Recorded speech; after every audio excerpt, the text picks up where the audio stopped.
Let's talk about solar.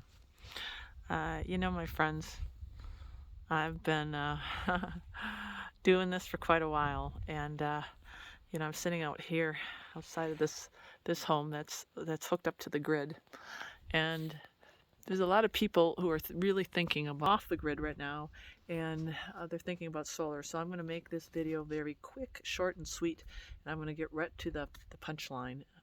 Is solar something you should be looking at?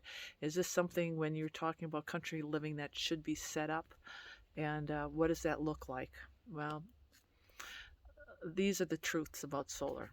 Number one, solar is a great option, but when you do your research, and please, you're going to have to do some research, the first thing you need to figure out is wherever you are living, wherever you're choosing to live, you need to make sure that right up there is going to have the potential to give you the solar energy that you need. There are some states that have a lot of clouds. There are some states that have a lot of sun. And when we moved off the grid to Idaho, and we set up our 2 kilowatt solar array, we didn't realize the winters are very, very cloudy. We didn't do our research. So I'm telling you, you live and you learn.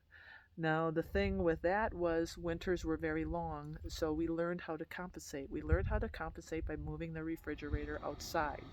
We learned how to compensate by not having a deep freezer, because it takes a lot of energy.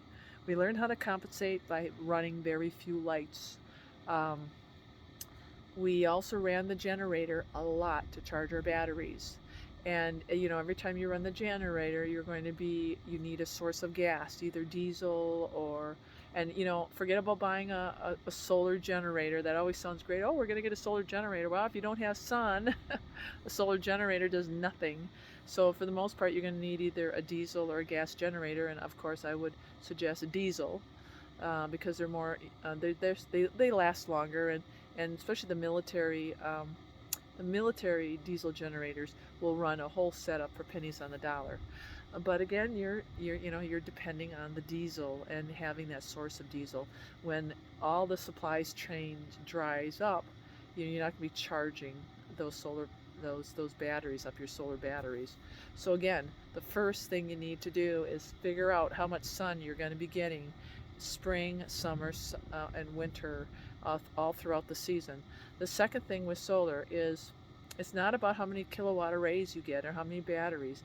I mean, it's always nice to have a lot of batteries. It's nice to have a lot of solar panels, but if you don't have the sun, it doesn't do you any good. And the other thing is, if you set up your house to be so energy consumptive, you just defeated the purpose of living off the grid.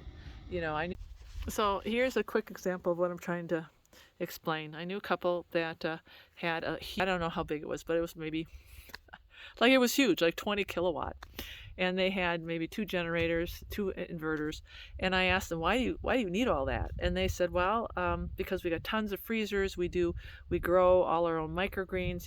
They need all the electricity they can get. They've got just tons of electrical appliances, tons. And I thought, that's not setting up a homestead to be sustainable. We can really go overboard. When you're looking at country living and homesteading and going off the grid, you have to leave the electrical appliances at home. You have to leave that type of mentality with the grid. I'm telling you, you can't take the grid life and apply it to the off-grid life.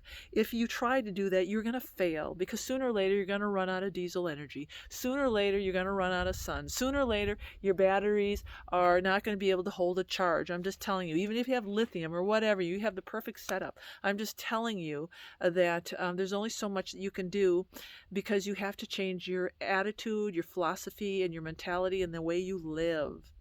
Living off the grid is a way of life, and it has to start with you accepting the fact that you cannot become dependent on the lines, even if the electricity is coming from solar panels, even if the electricity is coming from wind or hydro. What you have to do is stop being so dependent on electricity and become more self-sustainable, and it is a whole different way of living. So that means you need to set up your homestead like how I and my ex had it set up. You look at your lighting, okay? It starts with the house. If you have a chance to build from the ground up, you design a house that utilizes the sun and the position of the sun. You have windows positioned during, where the peak of the day you're going to get the most sunlight. You have the porch positioned where you're going to need shade. You build the house in using materials that are going to be friendly with your environment. We had a timber frame and we built it into a mountain. So we use the earth for many things. You use the earth, you use the timber, you use these things, right? Thermal mass.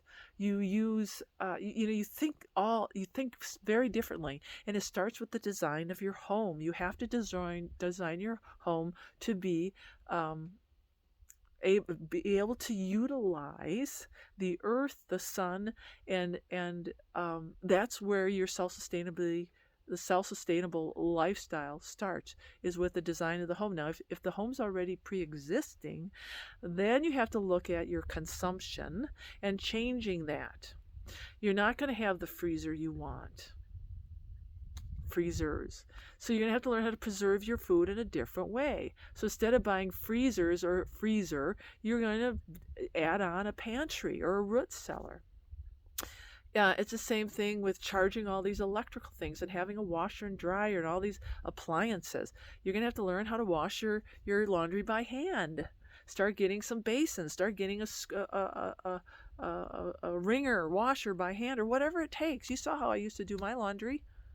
You have to think outside the box.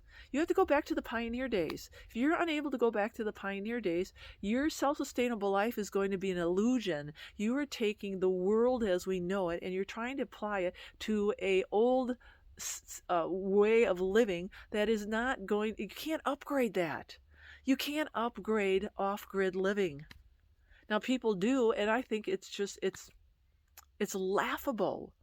It really is, because they're missing what the purpose is. The purpose is to prepare yourself for the worst case scenario, not to live with all the conveniences and oh, I'm off the grid because I've got solar panels, but I've got my washing machines, my big screen TV, I've got my microwave, I've got my coffee pot, I've got all my electrical appliances, but I live off the grid. No, you don't. Off grid, yeah, means off the grid, but you're certainly not living sustainably. So I'm just saying it the way it is. If you want a sustainable life, if you want this country life, then you got to look at the whole solar panel thing as it's not about the panels. It's about how you set up your homestead. And you better start setting it up to be sustainable in a different way. And that means without electricity. Everything from your food to your heat, everything needs to be generated without the use of electrical appliances and electricity.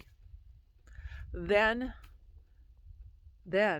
only then, will you understand what sustainable living is, and you will be successful in preparing yourself for the end game. And you know what? You're not going to find that truth anywhere else, because you're going to see all these off-gridder homesteaders on YouTube, and I'm just telling you, look at their houses, look at how they live. If there's some really good YouTubers that you know right now that are really walking the walk, let me know, because I don't watch YouTube anymore. But the people that I saw that was going off the grid, I just shook my head. I'm like, they're in for a rude awakening. They're in for a rude awakening. And I don't want you guys to go down that road. So you come here, you're gonna get preaching the truth. You want to hear the truth? You know what? When I was at the conference, somebody told me that, you know what, you're a pioneer, Starry. I remember watching you years and years ago. And you know what? Me and Mr. Hilder, we were pioneers. And we need to get back to that. So don't be disillusioned. Keep coming back. We'll talk more about solar and everything else. You got any questions? Let me know.